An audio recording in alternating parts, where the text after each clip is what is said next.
Buenas, buenas, ¿cómo andan? Muchas gracias a todos por estar nuevamente en esta transmisión, que es de un nuevo testimonio en nuestro canal. Es el único canal que tiene testimonios reales de sobrevivientes de organizaciones coercitivas. Realmente es muy valiente de parte de los sobrevivientes dar su testimonio y la verdad que desde este lado estamos muy orgullosos de que nos elijan, ¿no? Pero para comenzar, les voy a repetir que tenemos muchas redes para que nos sigan, para que nos apoyen. Leyantisectas.com es nuestro sitio web. Y luego vamos a mostrarle un montón de otras redes particulares donde hago muchas publicaciones que les van a ser muy interesantes sobre diversas organizaciones coercitivas y sobre la operatoria que despliegan, ¿no? Que es lo más importante, porque el nombre puede variar, puede modificarse la ubicación, pero la operatoria siempre suele ser la misma. Y por otro lado, quiero pedirles a todos que dejen su comentario, que pongan me gusta, que se suscriban al canal porque realmente es muy importante que ustedes apoyen nuestro contenido. Y si quieren apoyarnos mucho más, bueno, se suman al Patreon, patreon.com/leyantisectas. Van a poder encontrar material exclusivo y un chat con quien les habla. Un chat exclusivo, mano a mano, en el cual me van a poder hablar y van a poder ver contenido de forma exclusiva. ¿Te gusta nuestro contenido? ¿Quieres apoyar nuestra lucha? Suscribiéndote a nuestro Patreon, membresías en YouTube y Mercado Pago, podrás apoyarnos y acceder a todos estos beneficios únicos. Contenido y streaming exclusivos, estrenos anticipados, chat directos con Pablo y mucho más. Muchas gracias por ser parte de esta gran comunidad. Muchas gracias por ser parte de esta comunidad, ¿no? Muchas gracias porque este contenido que ustedes están viendo es gracias a la gente que se ha sumado a Patreon y que se ha sumado como miembro aquí a YouTube. Por otro lado, quiero comentarles, como siempre, que además de la creación de contenido, tenemos una red de activismo que se llama Red Librementes, en las cuales ustedes también pueden ser parte. Aquí debajo, en la descripción, van a encontrar el formulario para ser parte tal como lo hicieron ellos. Necesitamos tu ayuda. Necesitamos tu ayuda. Necesitamos tu ayuda. Necesitamos tu ayuda. Por menos familias destruidas. Por menos familias destruidas. Por menos familias destruidas. Por menos familias destruidas. Basta de víctimas coercionadas. Basta de trata de personas. Necesitamos de tu ayuda. En la descripción del video encontrarás los links para sumarte como activista. Sumate. Sumate. Sumate. Sumate. Sumate.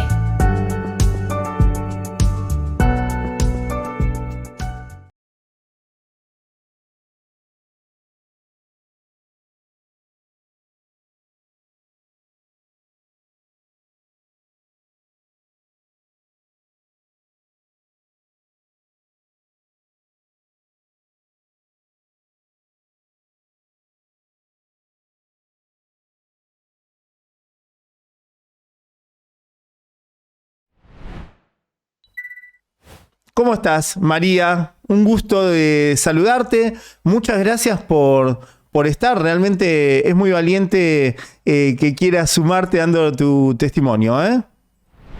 Bueno, muchas gracias por el espacio. No, gracias a vos. Te decía previamente, ¿no? Porque nosotros tenemos una charla motivacional, ¿no? Una charla tipo coach, no. Una charla comentándole al sobreviviente que va a dar su testimonio cómo solemos dar, cómo hacemos estas charlas para que se sientan cómodos y demás. Y siempre empezamos esta charla preguntándole qué situación en particular estabas viviendo en ese momento para describir la vulnerabilidad, ¿no? Estas organizaciones siempre actúan y captan a víctimas en una situación de vulnerabilidad. ¿Este fue tu caso? Sí, en realidad sí.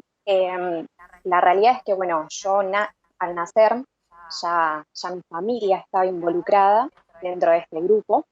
Es decir, yo tengo 29 años. Cuando corto relación con este grupo tenía 20, por lo cual pasé la mayor parte de mi vida en él. Y mis padres ya al nacer estaban involucrados y fueron principalmente ellos captados.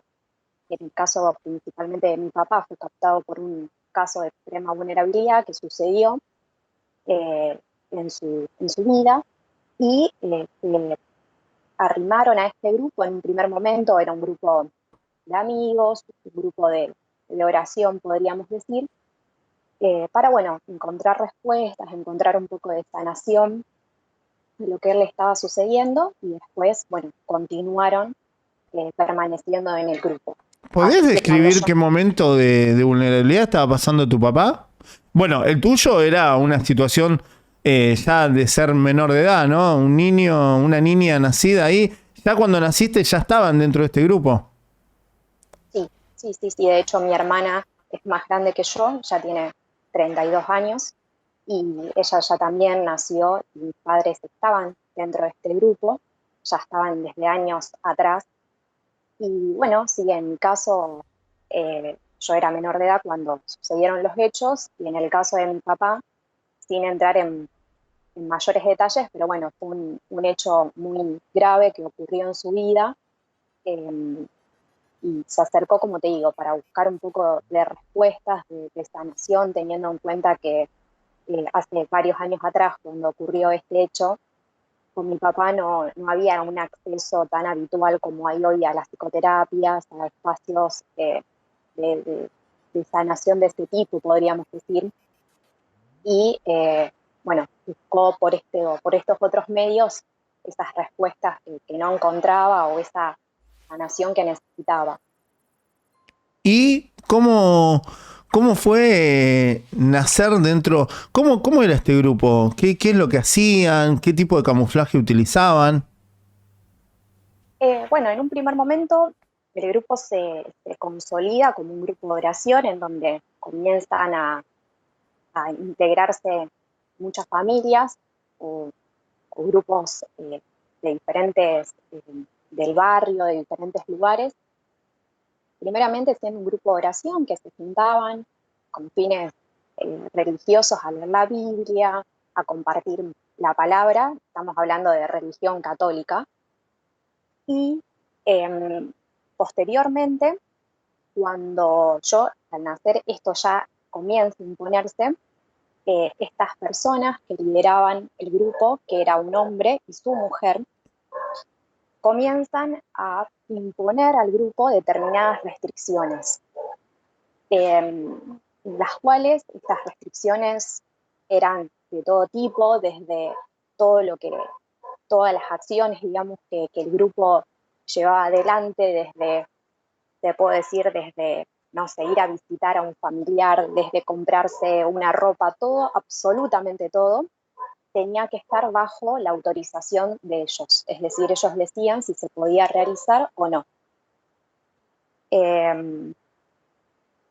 Pero te puedo decir desde un caso desde algo tan simple como el que te autoricen, no sé, por ejemplo, el decir no, esto no lo podés comprar, no sé, desde una remera hasta que te obliguen a renunciar a tu trabajo, a mudarte de casa. Nosotros nos hemos mudado 3 veces por, digamos, esta imposición que ellos hacían.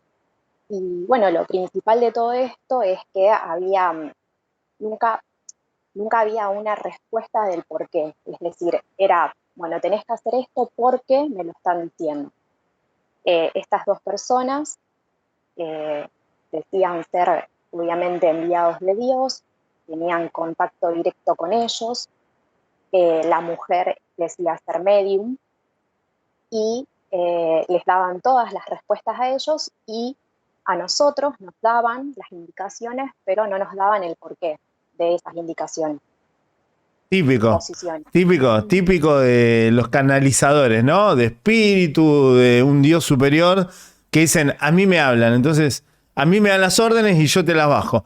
Y con la premisa de vos querés ser una persona evolucionada, vos querés trascender, vos querés acercarte a Dios. Bueno, yo soy Dios, ¿no? Porque claro, ellos dicen que alguien les habla, pero básicamente ellos son, ¿no? Y en base a eso dan estas órdenes que suelen ser bastante terribles y bastante coercitivas. Ahora, te hago una consulta. Vos me dijiste de la Iglesia Católica. Ahora, una diferencia es que pertenezcan a la Iglesia Católica y otra que hablen del cristianismo, ponele, ¿no? ¿Ellos pertenecían a la Iglesia Católica o eran hablaban del cristianismo? No, hablaban de cristianismo. De hecho, él decía ser la reencarnación de un profeta, de uno de los profetas de Jesucristo, pero no pertenecían exclusivamente a la Iglesia Católica. Ah, está bien, esto lo aclaro porque si hablamos de Iglesia Católica estamos hablando de una institución, por lo cual tendría que ser un sacerdote, alguien vinculado, digamos, estrechamente con la Iglesia Católica. Bueno, lo dejamos a un lado. La Iglesia Católica no tiene nada que ver. Hablan de cristianismo. Pero, Sí. bueno, hacen una mezcla que la gente se suele confundir, ¿no? Y decir, bueno, se tiende a hablar de la Iglesia Católica en este aspecto y, bueno, para que no digan, sí, somos nosotros. Tiene un montón de cosas malas la Iglesia Católica, pero en este no vamos a hablar de ellos. Pero bueno, ¿y que había una estructura jerárquica dentro de la organización? ¿Eran todos iguales o había algunos que sí le hacían más caso, seguían las órdenes del líder, iban escalando más arriba? ¿Cómo era ese tema? Sí, de hecho, bueno, estaban los líderes, podríamos decirlo, como yo dije anteriormente, que era un hombre y una mujer, y posteriormente estaban los hombres y algunas mujeres, había más hombres que mujeres pertenecientes al grupo. Si bien había mucha gente que se acercaba a él en busca de respuestas, en busca de una palabra, porque tenía una personalidad muy, digamos, muy llamativa, muy atrayente, porque era una persona muy simpática, muy atrapante en esto de, bueno, ser muy sensible, y mucha gente iba, no pertenecía, digamos, al grupo, pero sí iba quizás en busca de alguna palabra, de algún consejo. Y dentro de esto que me preguntabas, sí, o sea, en el momento en el cual vos le hacías caso, básicamente, a lo que él imponía, a los que ellos imponían, podías estar más cerca de ellos, podías ir a su casa, podías participar de determinadas oraciones, y en el momento en el que no les hacías caso, porque a veces lo que estaban imponiendo era demasiado, bueno, justamente una de las cosas que hacían era cortarte, por ejemplo, el acceso a su hogar, que era donde se llevaba a cabo en las reuniones, o no te permitían el llamarlo por teléfono.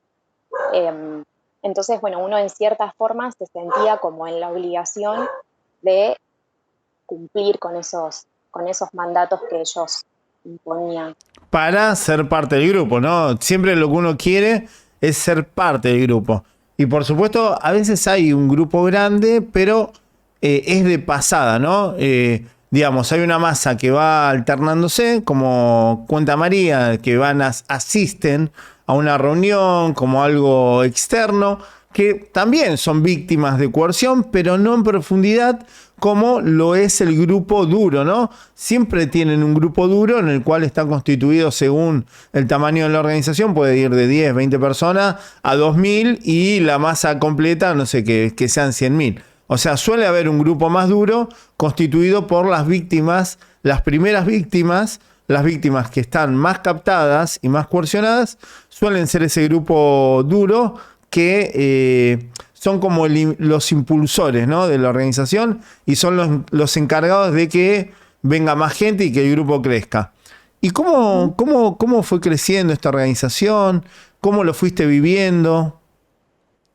Bueno, yo ya te digo, desde un primer momento era un grupo de oración de amigos, se juntaban, no había ningún tipo de restricción, era un grupo más bien para leer la Biblia, compartir ese tipo como de enseñanzas, podríamos decir.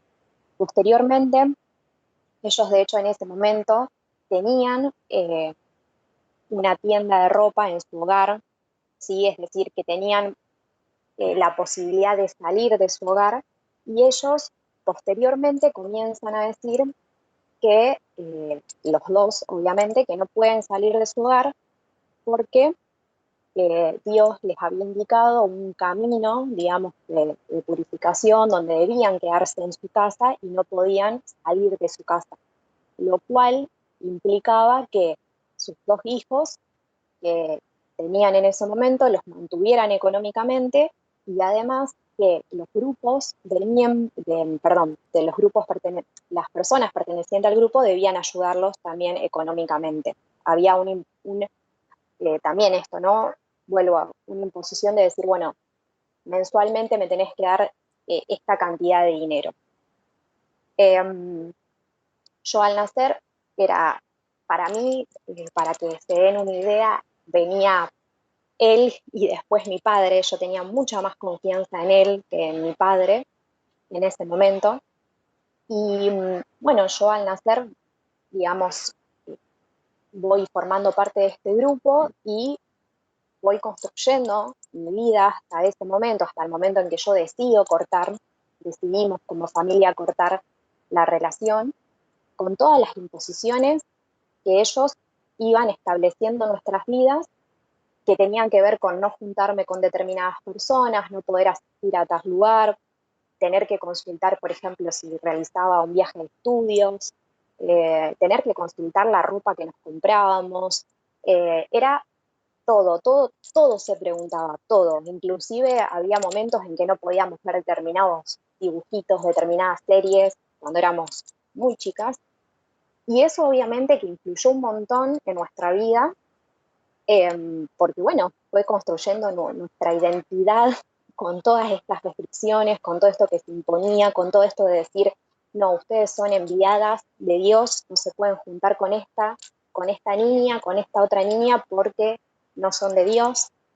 Y era un peso enorme que teníamos, y además también implicaba esto de decir, no, yo soy una enviada de Dios, y todo el resto era también una mirada como de decir, Despectiva. no, todo el resto, claro, despectiva, que bueno, todo eso fue una construcción que se realizó, digamos, durante 20 años. Yo hablo de mí, de mi edad.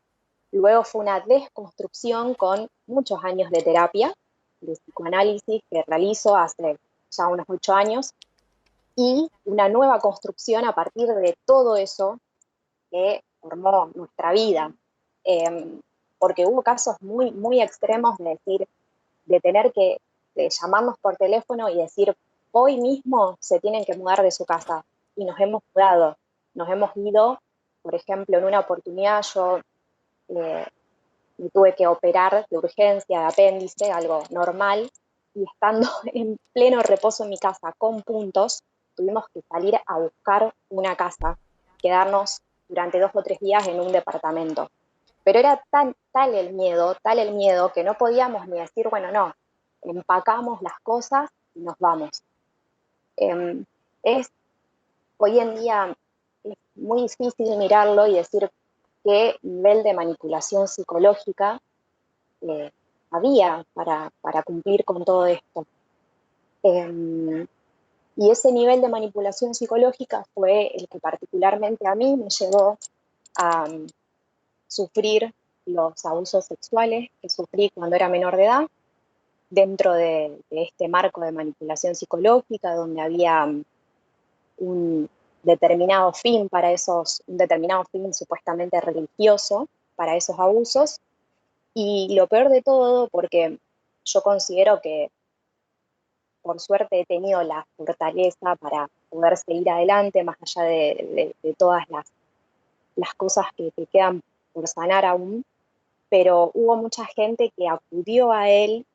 Una de ellas fue mi madre y mi sobrina, con enfermedades, para consultarle, y él les prohibió ir al médico.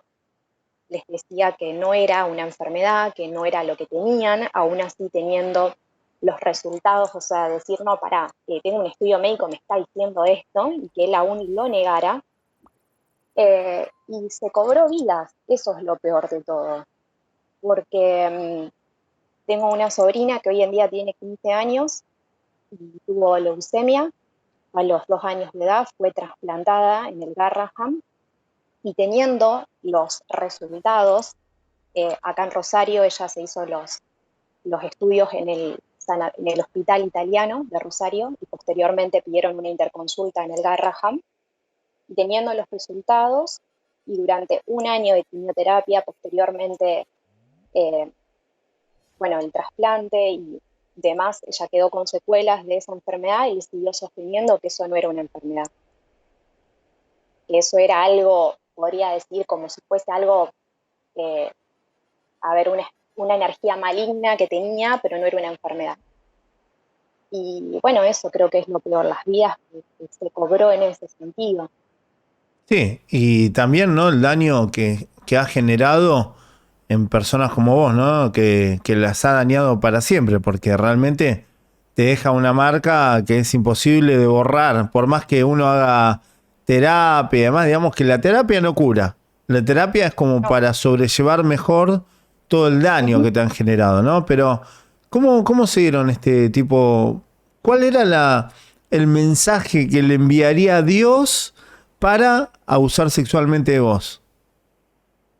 Bueno, yo cuando era niña, me refiero a menor a la edad en la que ocurrieron estos hechos, él siempre mostraba como una preferencia hacia mí por sobre mi hermana. Y bueno, a la edad en la que ocurrieron, yo en algún momento le transmito que me gustaría poder colaborar de alguna manera, porque ellos habían empezado a hacer trabajos de caridad, me refiero a, por ejemplo, a juntar alimentos y darlos a algún, no sé, algún hogar, o llevar, no sé, recolectar ropa y llevarla a alguna iglesia. Creo que todo tenía que ver con tapar un poco la Mm. situación. Y bueno, le comento esto y él me convoca en una primera oportunidad y me transmite que a través, obviamente, de los abusos, que él no lo llamaba así, pero a través de un trabajo que íbamos a realizar, yo iba a ayudar a almas de niños que habían sido, por ejemplo, abortados, que habían muerto en el parto o que habían muerto posteriormente y que no habían podido acceder básicamente al cielo, podríamos decir. Eh, bueno, y bajo este contexto es que comienzan los abusos. Yo en ese momento era obviamente que esto no lo sabía nadie más que él y su mujer. Él en un primer momento me lo comunica a mí sola. Yo no entendía, principalmente era una contradicción muy grande el decir, bueno, ¿cómo puede ser que algo eh, a nivel sexual tenga que ver? Porque por otro lado ellos también te transmitían como esto de, bueno, de tener una vida muy puritana, ¿viste? De decir, bueno, no, hay que llegar virgen al matrimonio porque la Biblia lo dice así. Entonces era como, bueno, estamos haciendo esto, pero por otro lado me venís transmitiendo todo esto otro. Entonces, bueno, comienzan los abusos. Yo le preguntaba si podíamos realizarlo de otra manera. En un momento le dije, no puedo más con esto, porque yo cuando sucedían los abusos siempre terminaba con la presión baja, descompuesta. No podía como seguir adelante. Y, por ejemplo, en alguna oportunidad, como para poner como si fuese un paño frío a la situación, me convoca a leer la Biblia. Entonces dice, bueno, hoy vamos a leer la Biblia y de esta manera ayudamos. Bueno, buenísimo, yo estaba súper aliviada porque a todo esto en ese momento existían solo los mensajes de texto. Claro, cuando a mí me llegaba, yo era rogar que me llegara el mensaje cuando me llegaba para decirme, ¿podés venir tal día, tal hora? Eh, Nada, era terrible y bueno, fue un proceso que duró un tiempo. Posteriormente, él en un primer momento, bueno, suceden los abusos. Cuando en un momento me convoca, sucede y posteriormente me dice, bueno, el siguiente paso iba a ser ya estar completamente desnudos los dos, iba a haber una especie de casi, podríamos decir, penetración de su parte hacia mí. Cuando yo le dije que no, porque yo era menor, porque no iba, o sea, no podía con eso, no podía ya sostener eso, ahí es que se corta esto. Pero bueno, todos estos hechos ocurren en su casa, ocurren en su habitación, ocurren adelante de un altar que él tenía armado en su habitación, es decir, él me ponía delante de su altar. Cuando yo me bajaba tanto la presión, yo no podía decir una palabra desde que iniciaba esto más que me estoy sintiendo mal. Él paraba 2 segundos y continuaba, y siempre lo que me decía es que cuando yo me dejaba tocar más, era cuantas más almas pasaban por mi cuerpo. Me acuerdo en una oportunidad, su mujer, que en ese momento se quedaba en el comedor de la casa, accede a la habitación. Yo sentí mucha vergüenza porque digo, uy, me está viendo hacer esto con él, ¿qué va a pensar? Y como si nada, y cuando él me propone este siguiente paso, que yo le digo, no lo voy a poder sostener, ella estaba presente. Es decir, que ella era cómplice de toda esta situación. Y posteriormente de que ocurriera esto, siempre teníamos una charla en su habitación donde él me decía que yo era muy especial, que esto no lo podía saber nadie, que nadie lo iba a entender, que no tenía fines sexuales porque para eso él tenía a su mujer. ¿Qué hijo? Y demás.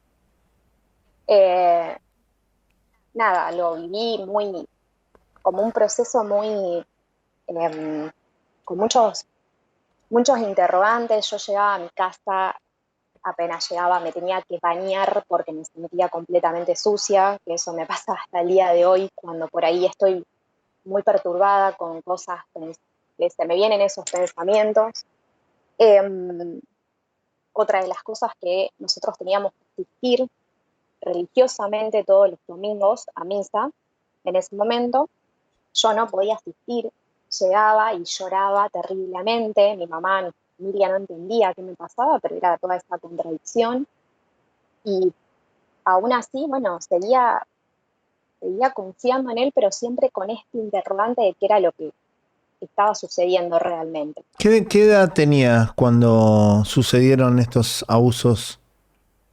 Yo tenía 16 años, era menor de edad, no era, tan chica, pero el nivel de manipulación era enorme. No, pará. Y sobre todo hay que ponerle otra vez a la gente en claro que dentro de la organización, a través de toda la persuasión coercitiva y todas las prohibiciones que había y restricciones, no eras una niña, una adolescente de 16 años tipo, ¿no? Como puede suceder hoy en día, que están más sexualizados, que están en otra, ¿no? Que están mucho más avanzados que incluso lo que estábamos nosotros en nuestra época, quizá, ¿no? O sea, las restricciones, no podías tener ciertas compañías, no podías ver dibujitos, distintas clases de dibujos, o sea, las restricciones eran profundas y eso se trasladaba a tener un novio, ¿no? Por lo cual me imagino que a tus 16 años tendrías, no sé, 12 a nivel experiencia o menos quizás, porque a nivel sexual creo que incluso este tipo de organizaciones suelen estar en contra de la educación sexual, ¿no? Sí, tal cual, ¿no? Yo eso creo que es algo que siempre me jugó en contra, no a mí, yo estoy sumamente tranquila en el sentido de que sé muy bien lo que ocurrió y sé muy bien también cómo me comportaba yo a esa edad, porque por ahí siempre está esa mirada ajena de juzgar y decir, bueno, pero vos a tus 16 años, bueno, a ver, mis 16 años de antes no eran los de ahora, yo estaba en un grupo donde no podía quedarme a dormir a la casa de mis amigas, desde chiquitita, estoy diciendo esto, no podía salir a bailar a esa edad, claramente no salía a bailar, no, o sea, yo tenía que preguntar con quién juntarme, con hombres, tanto hombres como mujeres, qué ropa ponerme. Entonces mis 16 años no eran los 16 años de una niña de ese momento, ni hablar los de ahora. Claramente sí, estaba en contra de todo, por ejemplo, de toda serie que en ese momento podía llevar. Me acuerdo que en ese momento, vos quizás seguramente la sabés, estaba Rebelde Way, por ejemplo, que era... El diablo. Que introducía. Bueno, no, era lo peor. Entonces, obviamente que era totalmente algo desconocido para mí en ese momento lo que ocurría, y también era tanto el nivel de manipulación que yo decía, ¿cómo puede ser que él, que para mí era un padre, que para mí venía Dios, y él abajo pudiera llevar a cabo eso, o sea, era imposible. Sí, Y, igual manera, creo que cuando uno está coercionado realmente cree en lo que le están diciendo, por lo cual yo me imagino que vos no lo veías como un abuso, sino que lo veías como que estabas salvando almas y que estaba muy bueno lo que estabas haciendo, ¿no? A pesar de que uno internamente hace ese proceso de me están dañando, o sea, no la estoy pasando bien, porque claramente era un abuso, o sea, claramente era un abuso, pero cuando uno está bajo coerción psicológica, tiende a decir, bueno, la estoy pasando mal, pero estoy ayudando al enviado de Dios a salvar almas. O sea, ¿quién no quiere salvar almas, no? Por eso creo que ahí está la contradicción de decir, la estoy pasando mal, pero lo tengo que hacer, ¿no? exacto, sí, sí, no, era un peso enorme, porque también al decidir no hacerlo más, una culpa enorme, que no era una culpa que él te decía, bueno, no, no pasa nada, no, no, no, era, bueno, no pasa nada, pero eh, con esto te alejás, con esto, eh, no sé, te comenzaba a quitar pequeñas cosas, de decir, no, no puedes venir tal día.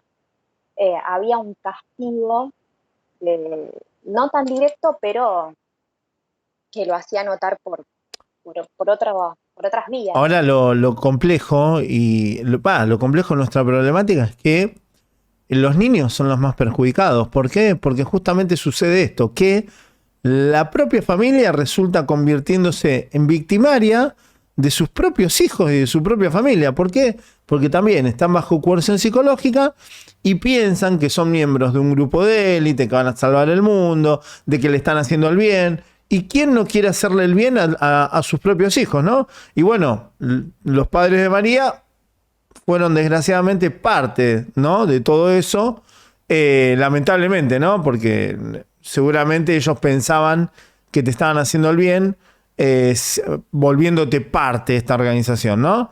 Pero, ¿al día de hoy siguen funcionando este grupo?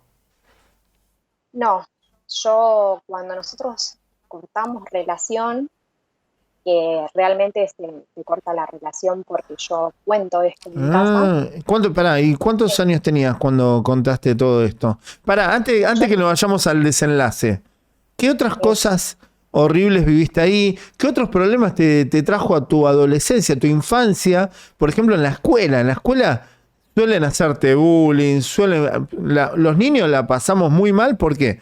Porque muchos de estos grupos te prohíben ir a cumpleaños, festejar cumpleaños, ir a casa de amiguitos, ir a, no sé, a una hamburguesería a festejar algo. Los códigos de vestimenta que suelen ser horribles, ¿no? Que te hacen poner vestidos largos muchas veces, ¿no? Como si fueras la puritana, ¿no? Y después terminan estos abusos. O, por ejemplo, esto de que estén tus compañeritos con el último muñequito, las figuritas, ¿no? Y digan, che, ¿viste el último capítulo de Rebelde Way? Y vos te vas a decir, no, yo eso no, eso es Cruz Diablo. O la música, taparte para no escuchar cierta música porque estabas pecando. Y contanos eso, que eso a veces uno lo toma como una tontería, pero la niñez marca la adolescencia, la juventud, o sea, realmente genera mucho daño a lo largo de la vida, ¿no? No haber vivido lo que uno debe vivir normalmente en la vida.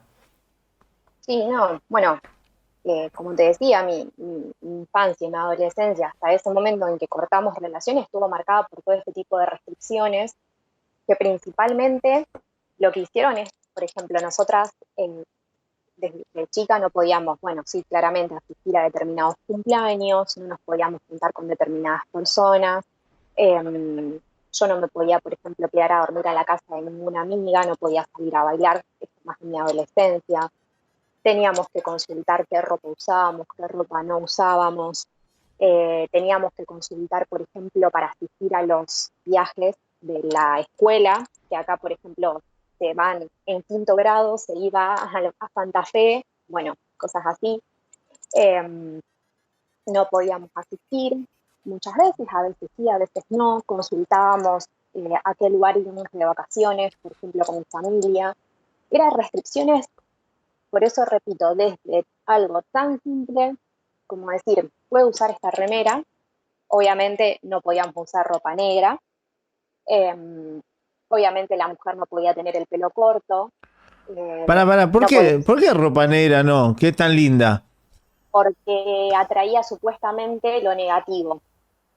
Em, entonces, bueno, no podíamos usar eh, esta ropa o determinadas, ya te digo, determinadas prendas, como por ejemplo pantalones en el caso de la mujer o el pelo corto en el caso de la mujer.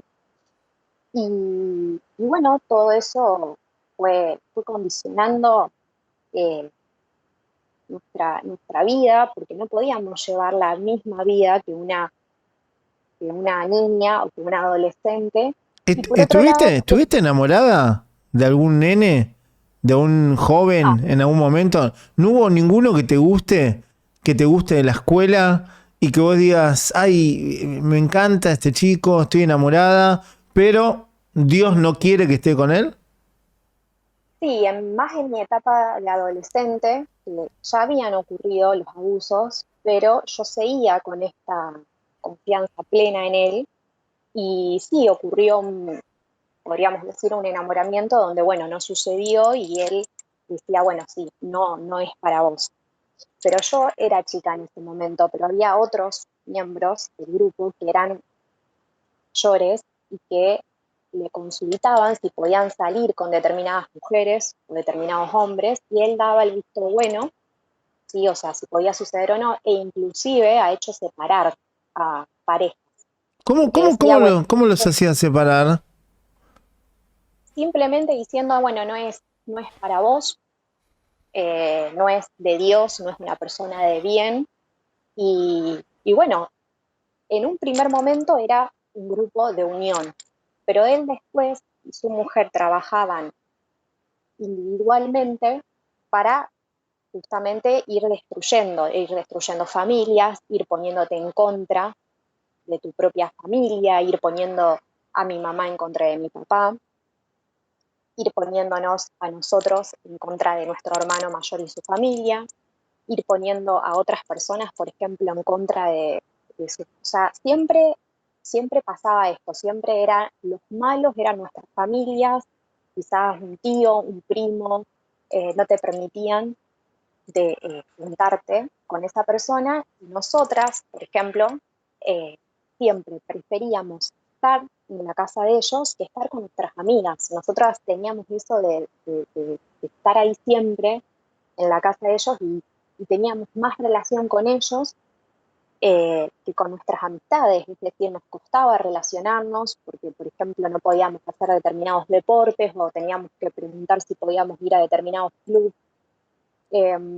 Entonces, bueno, nuestra niñez y adolescencia también estuvo marcada por esa digamos, falta también de relación con pares. Porque era difícil también decir, bueno, eh, hubo épocas donde yo, por ejemplo, con tal amiga no me podía juntar, y cómo se lo explicaba, cómo le decía, no me puedo juntar con vos durante, no sé, un mes. Eh, es muy complicado y también eso hacía que también decir, bueno, no se lo cuentes al otro porque el otro no te va a entender, porque el otro no es un enviado de Dios, porque el otro no es como vos. Y bueno, eso hacía que todo quedara ahí en secreto. ¿No hubo nadie en tu escuela que haya sospechado de lo que te estaba sucediendo y que te haya llamado y te haya preguntado, María, cómo están las cosas en tu casa? ¿Qué está sucediendo? ¿Ningún docente sospechó nada de todas estas prohibiciones, el código de vestimenta, las restricciones de acercamiento con otros niños? No, no. De hecho, nosotros también siempre creo que a ver, se naturalizaba, en mi familia estaba muy naturalizado también. Quizás si yo no podía quedarme a dormir en la casa de una amiga, que le decía, no, me da miedo, Mm, porque no le iba a poder explicar y también estaba prohibido esto de explicarle, mm, entonces decíamos esto, o si no podíamos salir a bailar a un determinado boliche, no, mis papás no quieren, ah. eh, porque bueno, era más fácil eso, obviamente explicarles por lo que estábamos viviendo. Y también antes, yo siempre trato de contextualizar todo esto en años atrás, que no había, digamos, la misma a ver, no se le prestaba atención a un montón de cosas como se le presta ahora atención. Que quizás los padres están más atentos, o en las escuelas se puede decir que están más atentos, que las mujeres tenemos mayor seguridad al momento de denunciar, que nos creen de otra manera, que no se le juzga tanto a la víctima. Y bueno, todo eso, ese contexto también hace. Sí, hay las nuevas generaciones como que vienen más con el chip de luchar, ¿no? Y además se han logrado un montón de avances en diversas problemáticas que realmente están ayudando a que los niños y los adolescentes y también los docentes reconozcan, ¿no? Hay mucha gente que ve este canal y ya reconoce. Mucha gente que nos está viendo son docentes, son padres, y yo recibo muchos mensajes a diario que me dicen: Pablo, gracias a vos, Pablo, o muchas víctimas que no se consideran a sí mismos como víctimas, porque esto hay que aclararlo. Más allá que María nació dentro del grupo y se crió dentro del grupo y normalizó los abusos, con los adultos sucede lo mismo. Cuando se utiliza la persuasión coercitiva, los adultos vuelven a una especie de infantilización, por lo cual naturalizan esos abusos, ¿no? En nombre de Dios, en nombre de las entidades, en nombre de las energías, permiten que sucedan esos abusos porque piensan que no son abusos, que es un beneficio, que es un sacrificio, que lo que están haciendo va a cambiar al mundo y que ellos son parte de un grupo de elegidos que no van a ser comprendidos por el resto de la humanidad, que es tan ignorante, ¿no? Que está en otro nivel. Entonces, ¿para qué le vas a contar? ¿Qué le vas a decir? Che, soy parte de un grupo que va a cambiar el mundo. O el pastor me toca porque dice que estoy salvando almas. No, vos lo tenés orgullosamente guardado eso diciendo: mirá lo que estoy haciendo en pos de salvar almas, ¿no? No lo ves como un abuso, decís: es un sacrificio, no es un abuso. Es un sacrificio por un bien mayor, ¿no? Sí, no. Sí, totalmente, es así. Yo, de hecho, después, al momento de contarlo, lo cuento, nosotras estábamos, yo ya tenía 20, 21 años, cuando creo que tenía 21, ya los había cumplido cuando lo cuento por primera vez con mi hermana. Estábamos viendo un programa de sextas, justamente, y yo lo miro tomando mates, como si le contara, no sé, y le digo: ¿tú sabes que esto era lo que a mí me hacía esta persona? Mi hermana se queda así y me dice: ¿cómo? Y le digo: sí, ¿vos qué pensás que hacíamos en estos encuentros? Bueno, le cuento a mi hermana que mi hermana casi no sabía cómo ayudarme a mí en ese momento. Bueno, entró en un estado de desesperación absoluta. Después se lo comunico a mi mamá, se lo comunicamos a mi papá también. Ahí decidimos cortar definitivamente relación, porque hasta ese momento alguna que otra cosa por llamada, porque en ese momento ya nos habían impedido el ir a su casa y también nos habían impedido el hablar por teléfono. Y entonces, bueno, ahí decidimos cortar la relación, pero yo estuve años para poder posicionarme en el lugar de víctima. Y por eso, justamente, es recién en este año que pude realizar la denuncia, porque no podía posicionarme. Primero que tardé muchísimo tiempo en sacarlo a él de ese lugar de todopoderoso, del lugar de padre que yo tenía, de plena confianza, y no es sacarlo y decir, bueno, como quien corta con una pareja que lo saca de ese lugar. No, era sacarlo de ese lugar y ponerlo en el lugar más bajo, que era el lugar de un perverso, me atrevo a decir de un psicópata, ¿sí? Eso fue recontra difícil. Yo en un primer momento charlaba con un psicólogo y le decía: bueno, pero quizás él, no sé, pobre, lo hizo porque estaba alucinando y no era malo, lo hizo sin querer. Y después tardé años en poder posicionarme en el lugar de víctima, de poder contarlo, porque primeramente lo sabía solo mi familia y no lo podía contar, lo podía contar a otras amigas porque no me podía poner en ese lugar. Esto está bueno, está muy bueno que en todos los testimonios se muestre esto, ¿no? Porque mucha gente dice, por ejemplo, en mi caso personal, ¿no? Que quisieron algunos medios mercenarios que algún favor están devolviendo, quisieron montar esta teoría de no hay víctimas, no hay pruebas, ¿no? Siempre hay víctimas dentro de las organizaciones coercitivas, siempre. Ahora, que se contemplen a sí mismos como víctimas es otra cosa. Por eso, la ley de trata de personas establece este mismo punto. ¿Por qué? Porque ya está estudiado, ya se sabe que el daño que generan estas organizaciones va en esa dirección, ¿no? En que las víctimas no logren ver los abusos y no logren identificarse como víctimas, por lo cual es el crimen perfecto.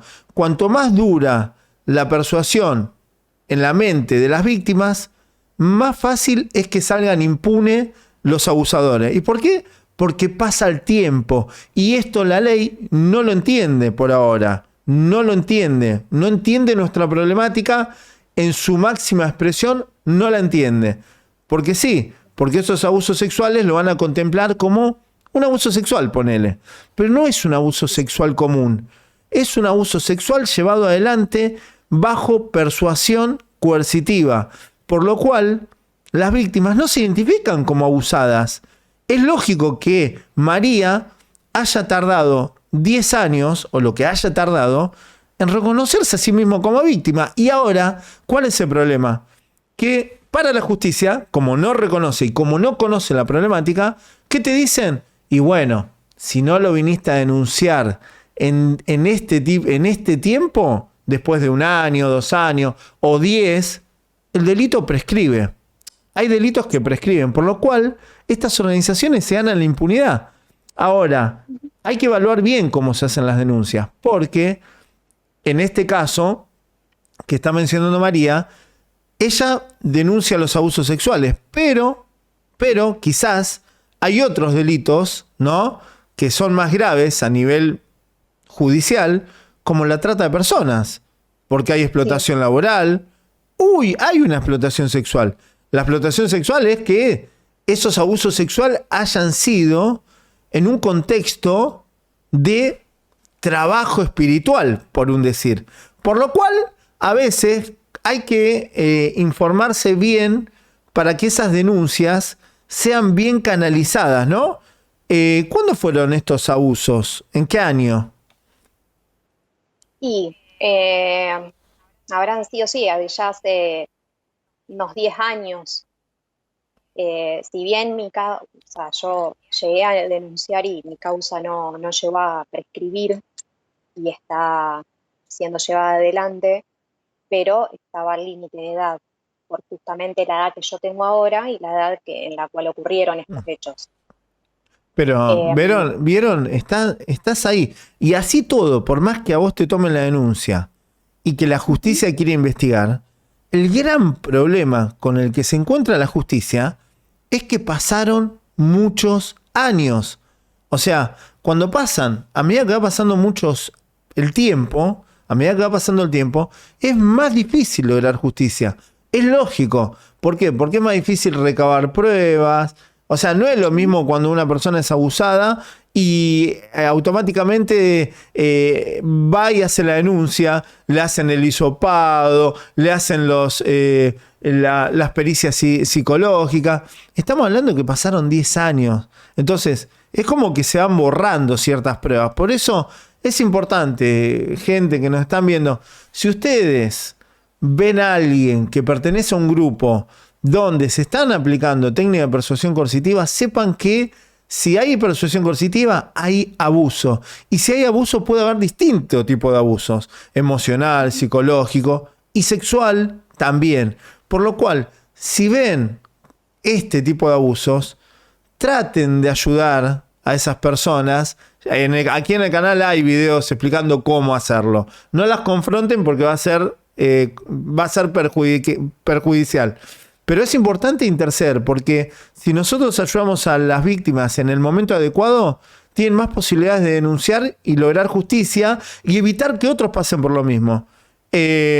Yo no sé, no sé si querés decir quiénes son. Si ya está la denuncia, pero no sé si, porque por ahí hay otras víctimas de este matrimonio de pastores, ¿no? Que quizás, si nosotros publicamos quiénes son, quizás se fortalece la causa judicial. No sé, eso no lo hablamos previamente, pero si vos querés, podés decir quiénes son. Ya.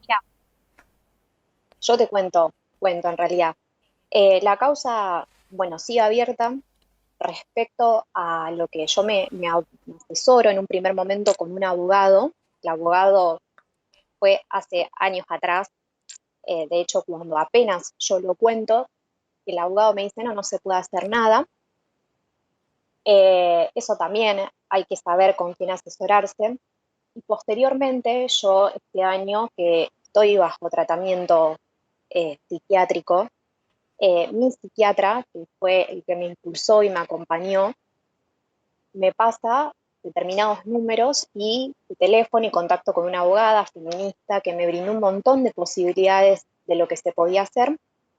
Cuando realizo la denuncia, una de las principales, si bien estaba el tiempo de prescripción, uno de los principales, digamos, lo que más pesaba era mi testimonio y el testimonio de mis terapeutas. Eso es fundamental porque, a ver, esto puede prescribir para la justicia, pero no prescribe para la víctima, no tiene un tiempo de prescripción en nuestro psiquismo. Y cuando yo lo cuento, esto hace años atrás, mi padre me comenta que había un matrimonio que formaba parte en ese momento del grupo. Ellos formaban parte y habían tenido 2 hijas en ese momento, que para que se den una idea, hasta los nombres de las hijas les eligieron ellos. Y en ese momento yo, cuando este matrimonio estaba dentro del grupo, yo tenía unos 9, 10 años, ellos de repente dejaron de formar parte del grupo.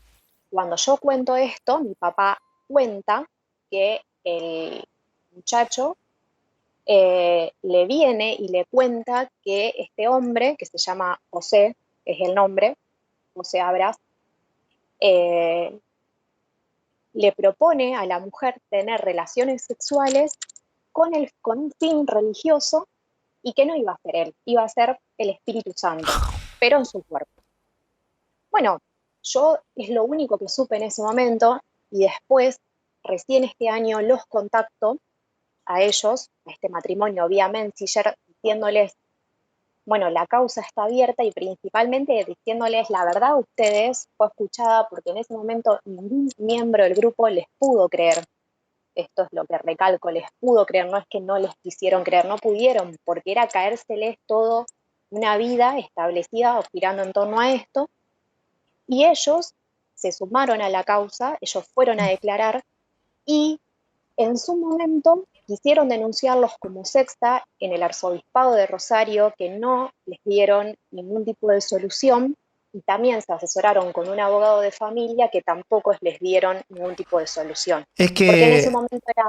Es que igual yo quiero aclarar esto, no hay un delito de secta. De hecho, es un término que no se debería utilizar. Nosotros lo utilizamos para que la gente encuentre el contenido, pero la realidad que odio el término, porque no es un término adecuado.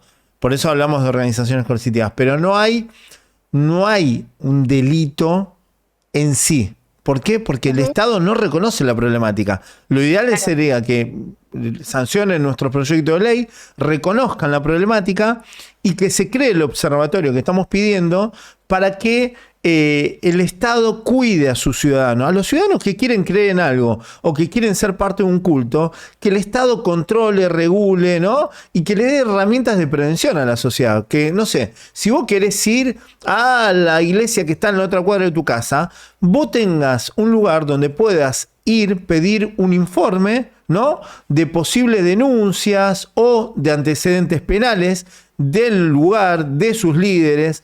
Porque sí, porque debería haberlo, para proteger a los miembros. Pero todavía no tenemos nada. Y bueno, de hecho, igual al lugar que fueron, es un culto. No es una institución judicial, no es el Estado. Por lo cual, ellos pueden decirle, mirá, ¿qué me venís a decir? De hecho, muchos creyentes suelen recurrir a distintas instituciones religiosas que la verdad que no cortan ni pinchan, ¿no? En la Escuela de Allá de Buenos Aires también fueron y hablaron en ese momento con Bergoglio y ni cortaba ni pinchaba. O sea, el tipo conocía la problemática, pero no pudo hacer nada porque, bueno, tienen poder, pero ¿qué van a hacer? Los que tienen que hacer son los que gobiernan, no las instituciones religiosas. Pero bueno, volviendo a este tema de esta chica, cuando ellos deciden ir a declarar, yo hasta ese momento no había hablado con ella, que era la víctima. Siempre hablé con su marido, que de hecho me contó determinadas cosas que yo no las sabía porque era chica, no estaba enterada. Y posteriormente, después de ir a declarar, ella se comunica conmigo para bueno, justamente que no pareciera que habíamos, no sé, arreglado el relato o algo así, más allá de que hay 1 millón de personas que saben esto, y principalmente, no solamente el caso abuso, había muchas personas que asistían y que sabían esto de sus poderes y demás, y ahí recién me pasan la nota que habían realizado, que habían enviado al arzobispado de Rosario, y recién hace, de hecho, 1 mes que ellos fueron a declarar, o menos inclusive, que me entero que ella es convocada con el mismo fin que fui convocada yo. Con el mismo fin. Nada más que como yo era menor de edad y era otra mi situación, comenzaron siendo un abuso, digamos, comenzaron de otra manera, y ella iba a ir digamos, básicamente a lo más directo, que era tener relaciones sexuales, que eran durante una cantidad de días, una cantidad de horas, eran lunes, miércoles y viernes, 1 hora y media, durante 45 días, y era exactamente lo mismo. Ella no podía decir nada durante 1 mes, que estuvo totalmente desestabilizada por la situación. La llamaban todos los días por teléfono diciéndole que no podía contar nada, que si lo contaba el marido podía tener problemas de salud muy graves, que nadie lo iba a entender. Bueno, hasta que ella dice, no lo puedo hacer, y tuvo la fortaleza de contárselo a su marido, y bueno, ahí cortan todo tipo de relación con el grupo. Pero también fue convocada exactamente con el mismo fin que yo, para liberar a través de las relaciones sexuales, iban a liberar almas de niños. Y cuando yo pertenecía, digamos, al grupo, sabía de muchas otras mujeres que iban a hablar con él, y siempre él tenía esto de apartarlas, de hablar con ellos, de hablar con nosotras en privado. Y una de las cosas que sí sucedió, fue que era de conocimiento para el grupo que la hija de él había sido abusada, aparentemente por un primo de él. Esto es algo que a mí, o sea, yo no tengo la certeza, pero siempre dentro de los interrogantes míos yo decía, bueno, evidentemente tiene un poder de perdón enorme esta persona, porque ese primo iba a la casa, tenía relación con ellos. Entonces yo decía, ¿cómo puede ser que perdone al abusador de su hija? Y hasta el día de hoy me entró la duda, o sea, tengo esa duda de decir, bueno, ¿quién realmente fue el abusador de esa chica, de su hija, que posteriormente falleció? Y que esta chica, inclusive, que no es una chica porque falleció y bueno, tenía cerca de 50 años, era médica, cardióloga de la ciudad de Rosario. Ella posteriormente se muda y tiene denuncias por mala praxis, porque ella trabajaba en ambulancias de ECO, que es un servicio de urgencias de acá de la ciudad de Rosario, y se le han muerto pacientes en la ambulancia porque ella decía que cuando veía a los pacientes, veía sus almas diciéndoles que se querían morir. Y siempre estaban esos interrogantes en el grupo de decir, ¿los habrá dejado morir? Y nadie nunca se atrevía a enfrentarlos y decir, ¿qué pasó con esto? Y esa denuncia, mi papá dice, un día abrí el diario La Capital y estaba la denuncia de mala praxis porque eran 2 o 3 pacientes que se le habían muerto. Y nadie nunca tuvo eso cuando fueron varias personas las que se enteraron de este matrimonio, que él les había propuesto esto, que fueron a declarar. Nadie nunca lo enfrentó y le dijo, che, ¿qué pasó con ellos? Con esto que están contando. Era muy grande el miedo también. Entonces, nada, es terrible, digamos, y bueno, sí, el nivel de manipulación es muy difícil digamos, de a veces de entender para los de afuera, pero bueno, creo que solo los que los vivimos podemos entender bien lo que eso significaba. Con respecto al tema laboral, ¿había explotación laboral dentro del grupo? O sea, el pastor, acá lo que suele decirte es, Dios me dijo que vos tenés que trabajar de esto para recaudar dinero y darme el dinero a mí, o tenés que venir a mi casa a limpiarme el baño porque me tenés que servir, porque yo soy el enviado de Dios. ¿Había este tipo de explotación laboral? Sí, había gente que por ejemplo, tenía que aportarle una determinada cantidad de dinero mensual. Mi papá era uno de ellos. Mi papá, por ejemplo, ha tenido que cambiar de trabajo por indicación de esta persona. Le ha llegado a pedir que le dé el sueldo entero, o sea, que le done el sueldo entero. Había otros que cada uno tenía como su rol, ¿no? Mi papá quizás era el que más le pedían económicamente, había otro que era el que le hacía los mandados, ¿sí? De todo tipo, por ejemplo, desde mandados, desde ir al supermercado a otra de las cosas que tenían, que cuando nosotros recibíamos regalos teníamos que preguntar si podíamos quedarnos con ese regalo o no, y muchas veces él decía que no, y lo iban a tirar al río acá, que hay el río Paraná en Rosario, y estaba esta persona que actualmente sigue teniendo relación con ellos, que era el que se encargaba de eso. Después estaba otra persona que era quizás la que se encargaba de estar ahí, de ayudarles a cocinar, de hacerle, no sé, una limpieza. Todos tenían como un rol. Nosotras con mi hermana en un momento nos habían asignado el rol, porque éramos las únicas que podíamos, de limpiarle ese altar que él tenía en la pieza, por ejemplo. Cada una tenía ese rol. ¿Y no pensaste en haber hecho la denuncia por trata de personas? No. La verdad que no. Yo, al asesorarme con la segunda abogada, me brindó todas las posibilidades. Ella de entrada me dijo, mira, tenemos todo este abanico de posibilidades, pero también puede ocurrir esto otro, que es vos realices la denuncia, sí, no hay problema, pero que llegue a una determinada fiscalía y que la desestime. Por suerte, eso no pasó, porque llegó a una fiscal que enseguida se contactó conmigo y comenzaron a tomar testimonios a mi familia, a mis terapeutas. Yo tuve otros terapeutas anteriormente, a los actuales y a los anteriores. Bueno, también a este matrimonio. Y ahora sigue abierta la causa. Él fue convocado a una audiencia imputativa donde él se negó a declarar, pero se le comunicó el hecho por el cual estaba siendo investigado. Y bueno, ahora tiene que continuar la causa. Ahora puede salir de la casa el sinvergüenza. ¿Y la mujer no fue imputada? O sea, no la convocaron, nada, porque era parte de esos abusos.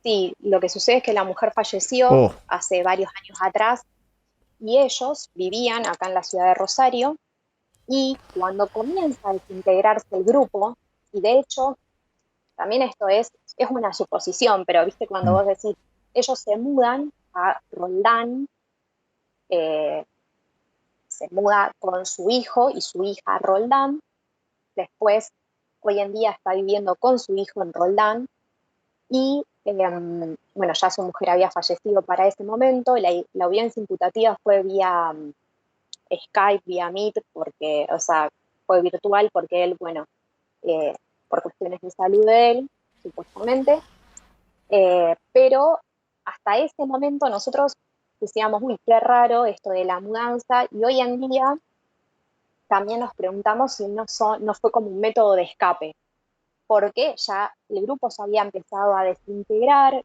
eran cada vez más los interrogantes, porque ya cuando había cosas que no te cerraban,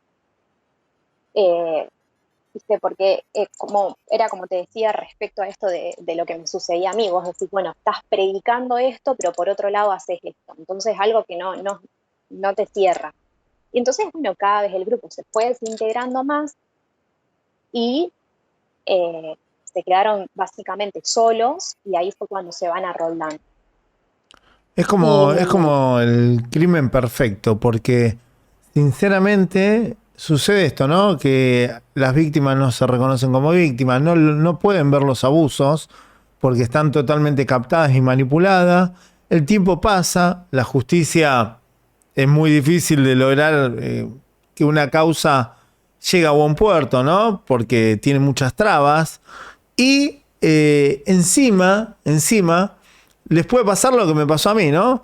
Que los tipos, estos delincuentes, asesinos, abusadores, líderes de organizaciones coercitivas, cumplen más de 70 años y aquí en Argentina, ser mayor de edad o ser menor de edad te exime de los delitos, ¿no? Te mandan a tu casa, puedes volver a tu casa a ver Netflix, ¿viste? Como si no hubieras hecho nada.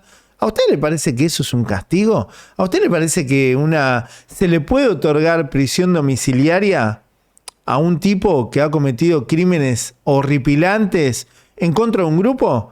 Porque a veces hablan de crímenes de lesa humanidad. ¿Y qué se creen que hacen las organizaciones coercitivas? ¿No son crímenes de lesa humanidad cuando atentan contra un grupo de personas? Contra los derechos de un grupo de personas, porque son abusos sistemáticos. O sea, no es que te agarraron en la calle, en un callejón, y a María la abusaron. No. Nació dentro de un grupo y fue abusada durante 2 décadas, no sé, casi 15, 20 años fue abusada de distintas formas. Entonces, estos no son crímenes de lesa humanidad, muchachos. O sea que Abidela se murió en una cárcel común, ¿no? ¿Y por qué los líderes de organizaciones coercitivas que cometen delitos aberrantes, iguales o peores que los que han cometido en la dictadura, tienen derecho a morirse en su departamento con aire acondicionado, cable, wifi, ¿no? Recibiendo las visitas que quieren, comiendo lo que quieren? ¿Por qué? Yo la verdad que no lo entiendo, ¿no? Yo creo que deberían modificarse algunas cuestiones, ¿no? Porque ¿cómo vas a sentir justicia, María, ahora? O sea, realmente es como que la justicia diga, sí, es verdad, sí, te abusaron, María, pero el tipo es mayor de 70, se queda en la casita con una pulsera viendo Netflix. ¿A vos te parece que eso es justicia? Y lamentablemente, desde el momento en que yo comencé con este proceso, es decir, con la denuncia principalmente, supe cuál podía llegar a ser el final. O sea, en un primer momento supe y dije, bueno, puedo realizar la denuncia, puede prosperar o no.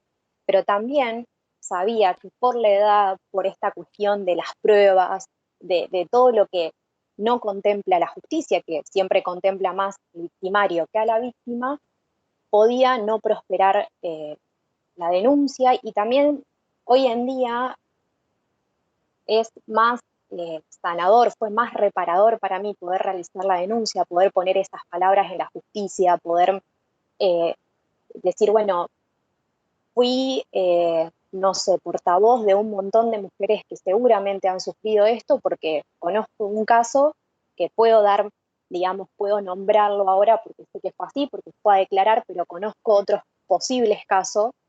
Y bueno, y también tengo los casos, digamos, de mi familia. Yo sabía lo que sucedía, bueno, lo que te comenté anteriormente con las personas. Igual, perdón, te voy a interrumpir, pero no estás ayudando solamente a ese grupo, a esas personas que eran miembros de ese grupo. Hoy estás atreviéndote a contarlo públicamente. Al contarlo públicamente, en este momento, hay un montón de niños, niñas y mujeres que están pasando por lo que pasaste vos. Entonces, ojalá que nos puedan ver. Yo sé que es más difícil por estas restricciones que suelen aplicarse dentro de las organizaciones coercitivas, pero seguramente va a haber un montón de gente, ¿no?, que rodea a esas personas que están siendo abusadas, que al ver este video van a tener herramientas para distinguir esos síntomas de que están siendo abusadas esas personas y quizás pueden ir y denunciar a la justicia. Si estás en Argentina y sospechás que hay un grupo, sea un culto, esté inscrito como culto o no, que está explotando laboralmente a sus víctimas, a sus integrantes, llama al 145 y en cada país hay un número gratuito. Llama al 145 con todos los detalles, la dirección, quiénes son los líderes, qué es lo que vos estás viendo, que puede haber un posible delito en contra de un grupo de personas.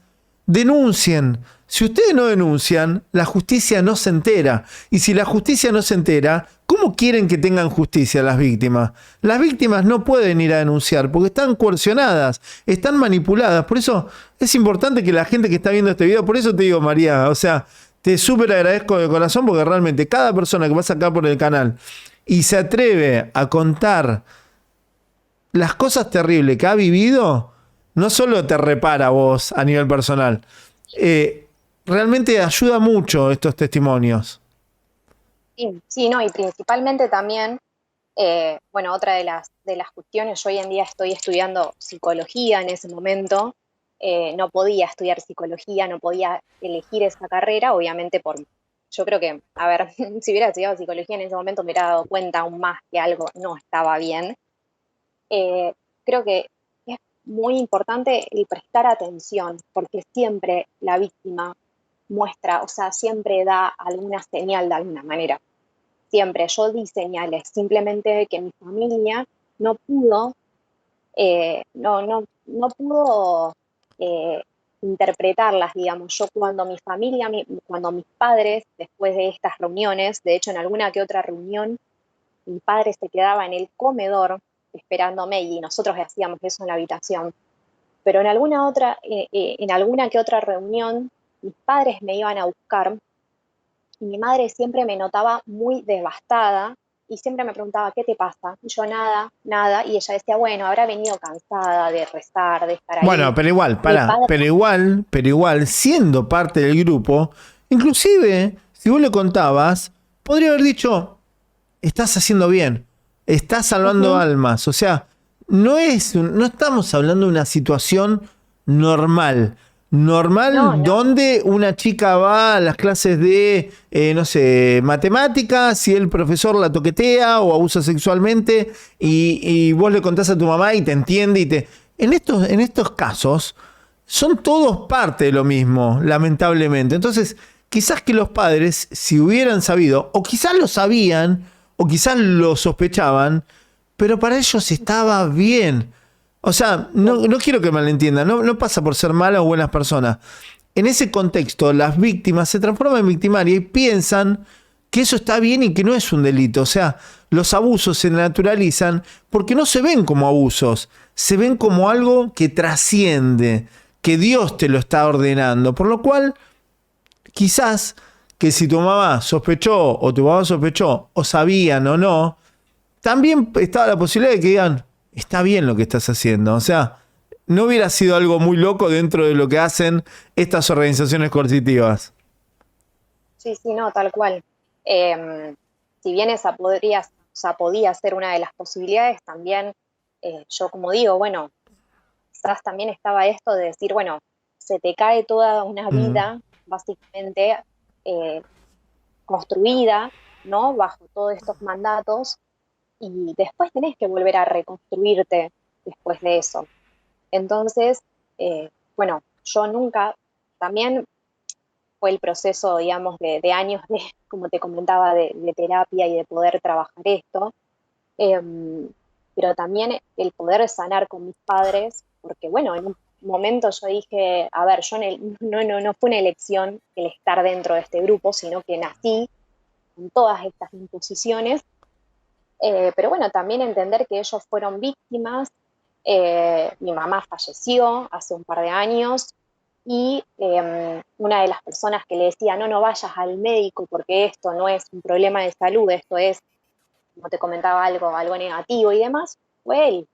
Yo no sé si ella hubiera ido antes al médico o no, ella tenía una enfermedad muy avanzada, pero bueno, estaba esto ¿no? Esta imposición de decir no, no vayas, estaba.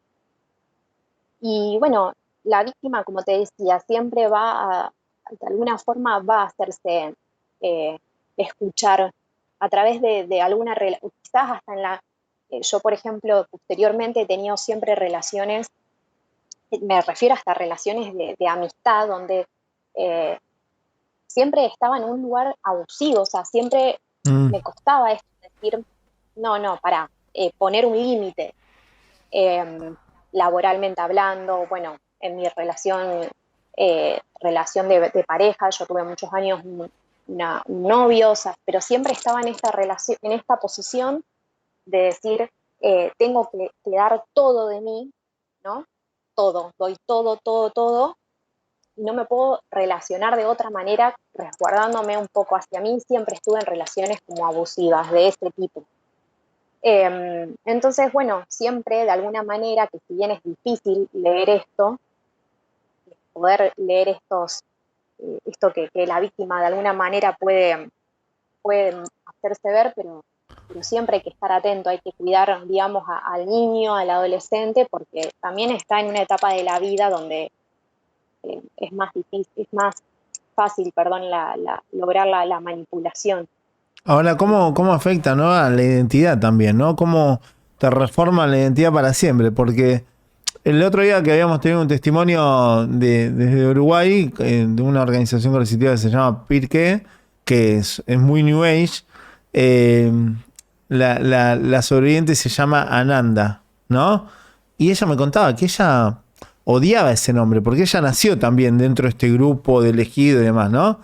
Y yo vi a tu nombre, ¿no? El María Luz, y me recordó a Ani, porque ahora le llaman Ani, ¿no? Porque no le gusta el nombre.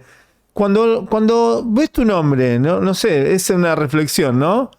¿No ves Sí, que está la organización también con el tema de María, Luz? sí, sí, tal cual. O sea, también, bueno, de hecho, cuando mi mamá, perdón, estaba embarazada, eh, tanto de mi hermana como de mí, eh, había restricciones de tipo no lo podés contar. Mis abuelos se enteraron cuando mi mamá tenía 8 meses de embarazo. Imagínate, llegaba a ocultarlo con remeras, con cosas para no contárselo. Mi Pará, papá podía. ¿y por qué le habían prohibido? O sea, hay prohibiciones que las comprendo, ¿no? Que van direccionadas a someter a la persona. Son restricciones estúpidas, pero están hechas para someter, ¿no? Aprisionar, ¿no? Pero ¿por qué no quería que le cuente a tu familia que estaba embarazada? Bueno, muchas veces sucedía esto de no haber un porqué. Mm. Siempre tenía que ver con, por ejemplo, otra de las restricciones, que era no poder tocarle la panza a mi mamá, mi papá, al estar embarazada, es decir, no poder hacerle una caricia. Tenía que ver con, no, le vas a pasar tu negatividad, le puedes pasar tu mala energía, Pero ¿no? eso, pará, pero Entonces, ese grupo tenía una mezcla de cristianismo con New Age, porque el tema de las sí, sí, energías y todo eso es más New Age que otra cosa. El tema de los sí, no, había, colores. sí, sí, tenía una mezcla importante porque por un lado eh, estaba todo esto del cristianismo, de decir, bueno, sí, soy un profeta o soy la reencarnación de un profeta. Por otro lado, había una mezcla porque ellos creían en extraterrestres y había una mezcla de decir, bueno, no, Pará, vamos, pará, pará, pará, pará, pará, pará. No, hay cosas que yo no te las voy a dejar pasar, ¿eh? Porque vos estás tirando mucho y la dejamos por arriba. ¿Cómo que creían extraterrestres? Lo de la panza, bueno, la negatividad sí, es muy New Age. Pero extraterrestres. sí, sí, sí, creían, consideraban que bueno, que muchas veces, nada, íbamos a ser nosotros, ese grupo, el elegido, íbamos a ser salvados.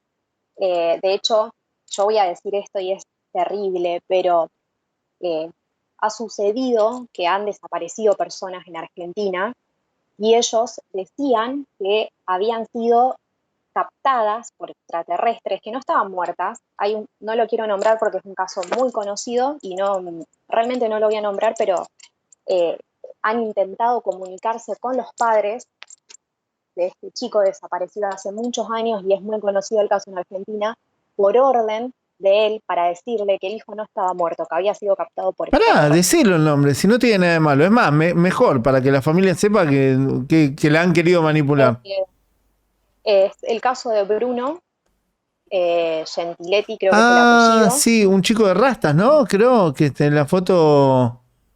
No, era un chico que desapareció cuando era bastante chico, creo que tenía Ah, ojos claros, pero así como eso, él decía cosas terribles, o sea, por ejemplo, respecto, en este momento era el Papa que estaba en ese momento era Juan Pablo II, ¿sí? En esta época. Y él decía que no era Juan Pablo II, que era un doble de él. Pero cosas muy que hoy en día uno las ve y dice, qué locura, qué nivel de locura que manejaba. Y nosotros era creerle, y él decía, no, hay que rezar de determinada manera, no se puede rezar así.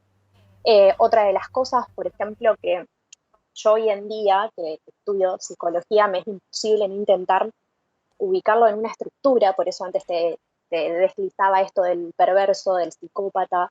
Y hay veces que digo, por ejemplo, recordaba que hacían una especie de ritual donde él se ponía una capa marrón, con un palo marrón utilizaba, y hacían una especie de ritual con la mujer en el patio. Entonces hay una mezcla enorme de perversión, psicosis, pará, ¿cómo eran que esos es, rituales? Pero no me dejes con la gana, contanos. no, Contanos, María.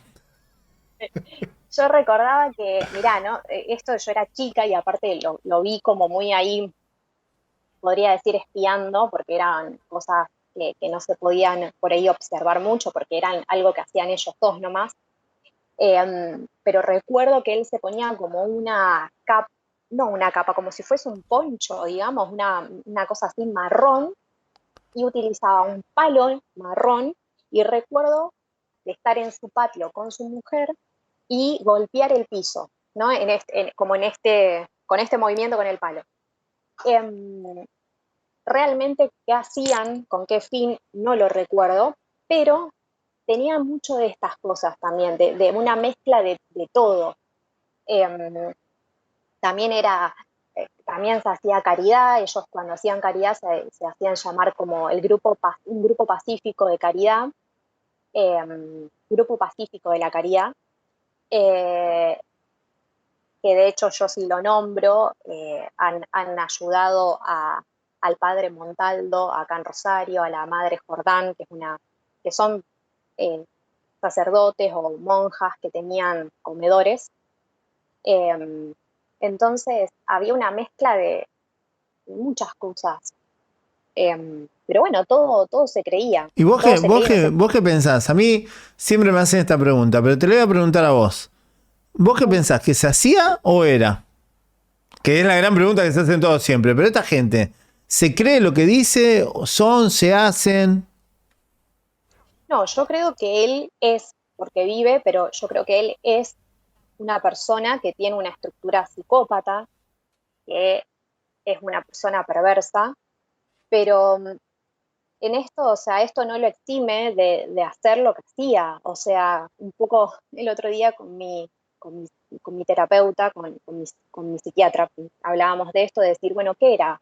¿Qué era? ¿O qué es? ¿Un delirante, un psicópata, una persona con psicosis, con una esquizofrenia? También jugando un poco con esto de lo que yo estudio y de poder ver en qué estructura tiene y decir, no, sí, es una persona, pero no lo exime de nada, o aún así si fuera un delirante. Y yo también es algo que digo, no es un loco, porque el loco Mm. muchas veces se vuelve loco por determinadas cuestiones, pero este es un perverso, porque yo siempre una de las cosas que me pregunto es de qué edad él me tenía en la mira a mí. Mm.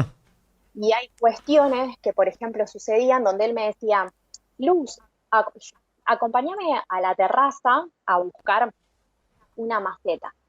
Bueno, íbamos a la terraza. Estábamos un rato en la terraza mirando el cielo, buscando una planta. Y hoy en día me doy cuenta de que eran pruebas a ver hasta dónde yo confiaba en él, porque era quedarme a solas con él. O me decía, ven, vamos, ayúdame a ordenar, no sé, la habitación. Y yo iba con él o a buscar tal cosa o a tal otro lugar de la casa, que quizás un niño le podría haber dicho, no, tengo miedo, no. Y de hecho a mi hermana mayor le ocurrió que en una oportunidad fue a hablar con él la apartó, obviamente estaba mi mamá en ese momento y yo en el comedor. La llevó a la pieza, mi hermana no me acuerdo bien la conversación que tuvo, pero él lo que le dijo era que ella se tenía que masajear, tocar los senos para que le crecieran y pasaran las energías, bueno, siempre con esto de mezclando la energía con lo sexual y demás. Cuando van al comedor y ella lo cuenta, ella siempre comenta esto de que él se quedó mirándola con una cara de decir no, con ella nunca más intentó nada. Entonces creo que él iba captando esto, iba probando con las víctimas, porque tampoco no todas las mujeres del grupo pasaron por lo mismo, pero bueno, creo que como todo victimario busca su presa, busca su víctima. Sabía muy bien lo que hacía. Trazó una estrategia y de hecho también el morbo, ¿no? Te conozco de nacimiento, naciste porque yo quise. Incluso, yo no quiero ser malo, pero el nivel de coerción me imagino que hasta ha tenido incidencia en cómo te llamas hoy en día. Sí. O sea, Sí, imagínense lo duro que es para una sobreviviente vincular el nombre a todo lo vivido, porque claro, un nombre que podría ser lindo, uno lo puede tomar como algo malo, como le pasó a Ani, ¿no? Que nació dentro de esa organización coercitiva donde la familia fundó esta organización, donde eran elegidos y demás, y el nombre la transporta automáticamente a los abusos. Entonces, sí. A veces son detalles que la gente normalmente no suele verlo, ¿viste? Porque no lo ha vivido. Pero bueno, y hoy en día, ¿qué esperás de esto? ¿Cuál es tu perspectiva de lo que querés lograr con la denuncia? No, la realidad es que cuando realicé la denuncia y al asesorarme con la abogada y al saber, no hace falta mucho asesoramiento en este país para saber qué sucede con ese tipo de denuncias, lamentablemente, pero sí buscaba principalmente una sanación que yo no podía obtener, que no pude obtener durante todos estos años porque me costaba ponerme en ese lugar de víctima y también poder colaborar. También por eso accedí a dar mi testimonio, a contactarme con vos en su momento, porque yo, de hecho, tu historia no la conocía, la conozco a partir de que contacto con vos y empecé a leerla y decía, no puedo creer cómo todas tienen un hilo conductor, cómo todas se manejan con lo mismo, con la vulnerabilidad de la persona, bueno, con todas las restricciones y demás. Entonces poder dar mi testimonio para justamente ayudar a que las víctimas sepan que se puede de algún modo hacer algo con eso, que los padres estén atentos, porque como te digo, siempre alguna señal se da, que es muy difícil después, no sé si es imposible, pero sí es muy difícil poder, digamos, hacer esa desconstrucción, como te decía, y una construcción. Yo lo estoy haciendo aún así y cuento con un montón de herramientas, porque bueno, estudio psicología, porque voy a terapia hace muchos años, pero bueno, no es fácil. Entonces, y la denuncia es poner eso en ese lugar, ubicarla en el lugar de la justicia, para mí es muy reparadora, más allá de que después prospere o no, porque eso ya no depende de uno. Lo que sí depende de uno es denunciar, pero ya el resultado no, lamentablemente no depende de uno. ¿En qué año ocurrieron esos abusos? Pues yo me dijiste, tenías 16, pero ¿en qué año fue? Y yo creo que fueron en el 2011. aproximadamente. Y te hago una consulta, Eh, ¿nunca me viste en algún canal de televisión hablando de la problemática por esos eh, años? no, no, y de hecho, nosotras, nosotras hablo, incluyo a mi hermana, que fue la persona a la cual se la conté, hemos tenido conversaciones, yo recuerdo que hemos tenido conversaciones sobre esto mal llamado sectas, como decíamos, y de hecho hemos hablado dentro del grupo, yo me acuerdo que había una acá en Argentina, creo que no sé si era en Chaco, Formosa, que se había hecho conocida en un momento, y era como hablar con él, de hecho, de esto, de decir, uy, qué locura esto que está pasando, mirá, y que él dijera sí, eh, y bueno, que La ocurriera del después. maestro Amor, me imagino, en Claro, Catamarca, exacto, esa, no claro, recordaba. 2012. O sea, Claro, bueno, un año después, ponele, o estaban en curso los abusos, porque claro, fue 2011, 2012, mientras el tipo veía todo lo que nosotros estábamos haciendo para enviar a prisión a Javier Ocampo por lo mismo que él te hacía a vos, pero en otro contexto. Pero era casi igual, ¿eh? Lo del maestro Amor, casi igual. Pero bueno, por abusar de 5 niños, el tipo te decía, "Oh, qué locura". exacto, sí. Entonces, toda aquella persona que podía denunciar o todo, aparte también estaba esto de decir, no, a ver, eh, todo esto estaba mal visto, ¿no? Esto de decir, esto de estos grupos, de las sectas, era algo como, no, mirá lo que están haciendo, pero nosotros no nos entraba eso de decir, che, y acá está pasando algo similar. Pero bueno, justamente tenía que ver con esto, porque yo, por ejemplo, lo que a mí me había ocurrido, los abusos, yo no los podía considerar como abusos, entonces tampoco podía considerar el decir, che, pero acá está pasando lo mismo. Lo pude hacer después, cuando lo hablé con mi hermana y principalmente cuando comienzo con mi primer psicóloga, yo actualmente estoy trabajando con un psicólogo, pero tuve dos psicólogas anteriores y cuando voy a mi psicóloga me sucede lo mismo, yo voy a hablar en ese momento, la enfermedad de mi mamá, que había comenzado, bueno, cuando se lo cuento a mi psicóloga me dice, ¿qué? Pará. Y ahí comienza a darle un lugar y decir, no, a ver, fuiste víctima. Y cuando ella me traía esta idea, yo no podía con eso, no podía porque yo decía, no, yo no fui víctima, yo no.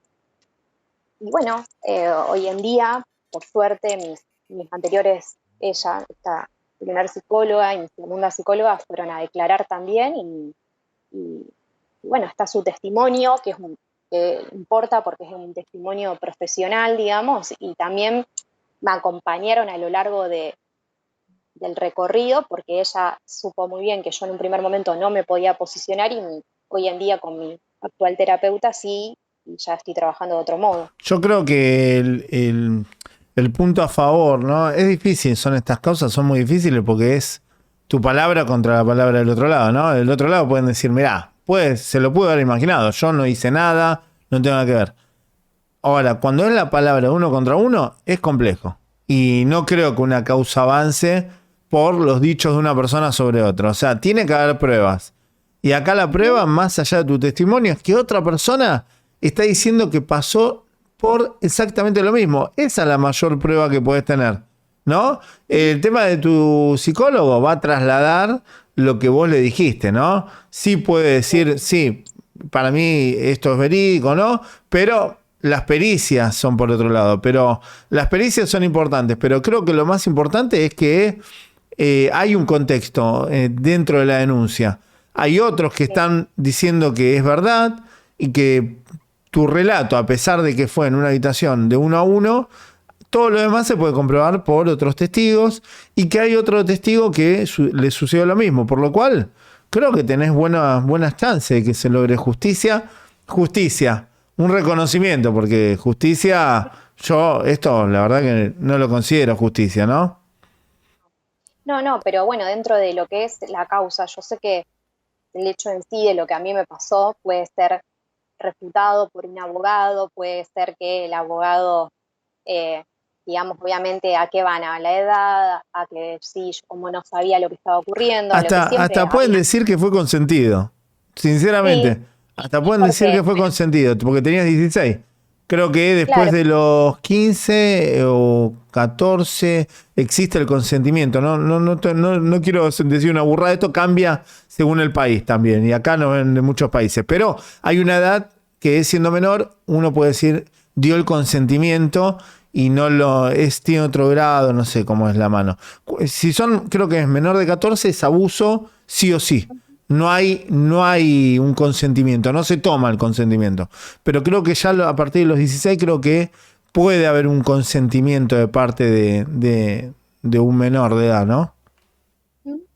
sí, yo en ese sentido sé esas posibilidades. De igual manera, yo la tranquilidad, o sea, en el sentido de saber lo que pasó, la tengo. Y también es algo, lo que sí él no va a poder nunca negar es esto del grupo, porque había muchísima gente involucrada, y ya desde el momento en que hay mucha gente involucrada y que sabe que él era supuestamente un enviado de Dios, que era la reencarnación de no sé qué profeta, no recuerdo exactamente cuál de los 12, o de los discípulos, perdón, de los discípulos, que se vinculaba con extraterrestres, o sea, ya ahí hay algo raro en esa persona, hay algo que no está del todo bien. Después, bueno, lo de los abusos, me pueden presentar un montón de objeciones que ya las sé, porque lamentablemente sé cómo son, pero después lo otro no. Y bueno, también es lamentable el hecho de decir, bueno, manejarse con cuidado en todo esto, porque yo desde el momento en que inició la causa traté de ser lo más cuidadosa posible, a quién se lo contaba, a quién no, con quién lo hablaba, porque todo puede ser usado en contra, y en ese sentido, bueno, también hay que cuidar más a la víctima. Y bueno, por lo menos acá en este país no se la cuida. Sí, en este país es todo muy difícil, pero no creo que sea el único, ¿eh? Creo que a nivel general, creo que a nivel mundial se está haciendo un cambio y se está tratando de mejorar en este sentido, pero creo que hay un montón de burocracia y creo que los recursos que están destinados a la asistencia a las víctimas se van por otro lado que no tendrían que irse. Por lo menos es mi experiencia y tengo una gran experiencia, inclusive vinculándome con organismos y ministerios y demás. Veo que tenemos un Estado gigante con cerebro de mosquito, como digo siempre, ¿no? O sea, mucha gente contratada que está ahí haciendo bulto, que no hace sus tareas, no cumple con sus obligaciones de funcionario y mucho militante pago que está calentando una silla. Sinceramente, cuando hay una víctima que se transforma en un abanderado, en un representante de un grupo, de una problemática, es porque el Estado está ausente. Entonces, a mí no me jodan, en nuestra problemática el Estado está totalmente ausente. Entonces, si el Estado está ausente, hay miles, porque hay millones de empleados públicos. Hay miles, aquí en Argentina por lo menos, hay miles de empleados públicos que deberían hacer algo y no lo están haciendo, por lo cual le están pagando un sueldo, no sé para qué, y hay políticos también, ¿no? Que fueron elegidos con nuestro voto, que están calentando una silla y no hacen lo que deben hacer, que es proteger a un grupo importante de la sociedad que está viendo sus derechos vulnerados sistemáticamente. La Secretaría de Derechos Humanos, lo mismo. Nadie sabe para qué está todavía, ¿no? Siguen hablando de delitos de hace 40 años, mientras que el delito muta, el delito mejora, se perfecciona. Hay miles de víctimas de diversos delitos que ven sus derechos humanos vulnerados a diario, pero la Secretaría de Derechos Humanos está inaugurando monolitos, placa de bronce, por algo que sucedió hace 40 años, que está bárbaro tener memoria, pero también está bueno ocuparse del presente, que yo no lo veo, ¿eh? Así que bueno, María, ¿hay algo más que quieras decir por último? No, creo que bueno, principalmente en hacer esto de hincapié bueno, que las señales, como yo decía antes, siempre están, hay que estar atentos y hay que acompañar a la víctima, no hay que juzgarla. Yo recibí muchas veces esto de decir, bueno, pero ¿cómo no te diste cuenta? pero cómo sucedía esto, lo de la edad, y eso hace que uno vaya hacia atrás. Cuesta muchísimo dar un paso hacia adelante, cuesta ya poder transmitírselo a un amigo, contárselo. Y bueno, esto para mí es el mensaje fundamental de decir, bueno, hay que cuidar, hay que prestar atención y hay que acompañar a la víctima, porque muchas veces la justicia no llega, por lo menos por las vías que deberían llegar, entonces lo que nos queda es esto, es recibir este acompañamiento en el ámbito familiar, y bueno, eso creo que es lo principal. ¿El pastor se llama José Abrams? Si no recuerdo. José Alberto Abras. Abras. José Alberto Abras. ¿Y dónde vive? ¿En Rosario? No, él vive en Roldán, que está, se llama Tierra de Sueños 2, que es como si fuese un country, podríamos decir que no es... Pará. Vive en una... ¿Y cuál es el pasar económico de José Alberto Abras? No, él desde que sus hijos tienen 18 años aproximadamente, siempre los mantuvieron sus hijos, es decir, después de que cumplieron con una determinada edad, los mantenían ellos y también la ayuda que recibían de todos los integrantes del grupo.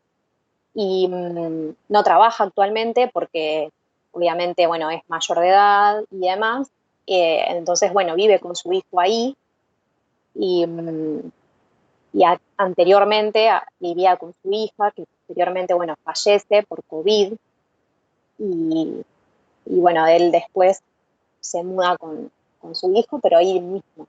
¿Qué edad tiene José Alberto? Y en este momento debe tener unos 79, 80 años. Es muy mayor de edad, obviamente cuando esto ocurrió era otra la situación. Entonces, bueno, todo eso hace lamentablemente que, bueno, se complique más, porque sí, por la edad yo ya sé que digamos, lo que se puede obtener es una prisión domiciliaria. Pero bueno, yo también el hecho de que ya él se haya enterado que todo esto no quedó impune, digamos, y se haya noticiado de todo esto, ya también es para mí importante. Encima, viste, es como que envejecen y son como viejitos buenos, viste, para la sociedad. Sí. Perkovich pasa lo mismo, el líder de la organización donde está mi familia, donde yo me logré escapar. También, viste, ahora es un viejito que está senil. Y no, son viejitos que tienen bien claro sus pensamientos y lo que hicieron. Perkovich tiene 84 años, pero está más vivito que cualquiera de nosotros. Entonces, no se dejen engañar a veces por lo que muestra el cuerpo, ¿eh? Sí, envejecen, pero siguen siendo la misma mierda. Sí, tal cual. Bueno, María, te agradezco mucho. ¿Querés decir alguna red social para que la gente te contacte si quiere contarte de su experiencia? O si hay alguien que haya pasado por este mismo grupo y que necesita y que quiere, ¿no? Que se da cuenta que ha sufrido algún tipo de abuso por parte de José Alberto, que si te contacta a vos, no sé, como vos quieras. Bueno, si me quieren contactar, yo puedo mi Instagram, que hoy en día es lo que más se usa, es mi nombre, que es María Luz, y mi apellido es Rey Ganía, lo voy a deletrear, es G-A-N-I-A, y bueno, Rey como suena, todo junto. Y bueno, si no me pueden buscar en tus seguidores. No, igual cuando se publique este video, lo van a encontrar aquí debajo en la descripción, el Instagram de María. Así que bueno, muchas gracias, María, y bueno, a seguir remándola, y creo que lo que más te va a ayudar es sacar a la luz esto, ¿no? Y creo que va a ayudar a muchos que van a ver tu testimonio, que pueden estar pasando por lo mismo. Más, si vos sos parte de un grupo y tenés niños menores de edad, consejo, no lo dejes solo con nadie, ni con un pastor, ni... Siempre que te digan, tiene que venir a hacer una misión, lo quiero llevar a un campamento. Vos querés creer, cree en lo que vos quieras, pero resguardá la integridad mental y física de tu hijo y de tu hija. ¿No? Es un buen consejo ese, ¿no? Cree en lo que quieras, pero cuidalos.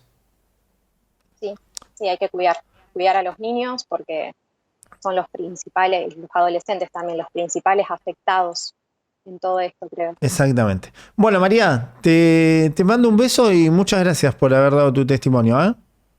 Gracias a vos por contactarme. Chau, chau, te mando un beso. Bueno, la verdad, como todos los testimonios que suelen pasar aquí por el canal, ¿no? Hay diversos factores que se repiten, ¿no? Estado ausente, las víctimas no se reconocen como tal, el conjunto de técnicas de persuasión coercitiva que utilizan estas organizaciones coercitivas siempre son iguales. Algunas utilizan menos técnicas, otras utilizan más, pero el fin siempre es el mismo: el sometimiento, la esclavitud, el abuso. Y aquí en este canal no hablamos de creencias. Todo lo contrario, estamos a favor de las creencias. Ahora, las organizaciones coercitivas no van por el lado de las creencias, van por el lado del abuso, de los delitos. Por lo cual, si sabés de alguien que esté siendo víctima de una organización coercitiva, trata de ayudarla, hacé la denuncia, radicá la denuncia ante la fiscalía que corresponda. Si hay explotación laboral, aquí en Argentina puedes llamar a el 145 y apoyar nuestro contenido. La forma de apoyar nuestro contenido, ahí lo tenés: patreon.com/leyantisecta. Y también, además de ayudar, puedes tener estos beneficios. ¿Te gusta nuestro contenido? ¿Quieres apoyar nuestra lucha? Suscribiéndote a nuestro Patreon, membresías en YouTube y Mercado Pago, podrás apoyarnos y acceder a todos estos beneficios únicos: contenido y streaming exclusivos, estrenos anticipados, chat directos con Pablo y mucho más. Muchas gracias por ser parte de esta gran comunidad. Muchas gracias por ser parte de esta comunidad y por confiar en mí para dar estos testimonios. La verdad que son testimonios muy difíciles, muy dolorosos, donde saben que lo van a ver miles de personas, y realmente es muy, muy corajudo, muy valioso para toda la sociedad que los sobrevivientes pongan la cara y le cuenten lo que han pasado para que otros no pasen por lo mismo. Porque así como le sucede a María, ¿cuál es la intención de María? ¿Cuál es la intención? Que otros no pasen por lo mismo. Por eso hace público su testimonio. Así que bueno, muchas gracias, María. Muchas gracias a ustedes por haber estado. Si tienen algún caso similar, si conocen alguna organización coercitiva donde se estén llevando adelante este tipo de abusos, donde hay niños menores de edad y no se atreven a denunciarlo, aquí debajo en la caja de comentarios los leo, los escucho. Tienen un grupo de Telegram donde se habilitan en las transmisiones en vivo para que me envíen sus testimonios. Y bueno, todo pasa por lo mismo, ¿no? Involucrarnos, ser empáticos y reclamarle a nuestros gobernantes que cumplan con sus deberes de funcionarios. Hoy en día no lo están haciendo. Así que les mando un abrazo grande y nos estamos viendo en el próximo testimonio. Un abrazo grande.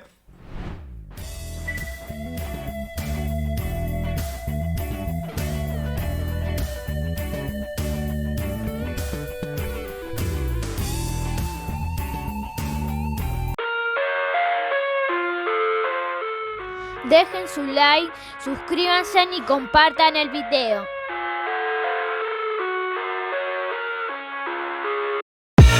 I live inside my